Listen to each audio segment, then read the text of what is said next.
Hey guys, today I'm going to show you how to set frame size in Adobe Premiere Pro. The first way will be to select your video on the timeline, go to Effect Controls, and click on the motion right here.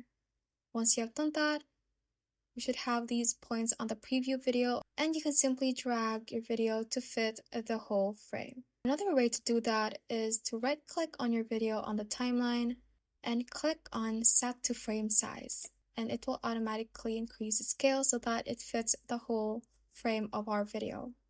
Another way will be to manually change the video size. You can go to the Sequence tab at the top left and click on Sequence Settings.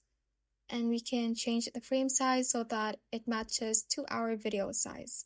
For example, my video size is 1280 by 720, and you can click on OK, click OK again, and it will automatically set to frame size for your video. Thanks for watching, and if you found this useful, hit that like button and subscribe for more videos like this.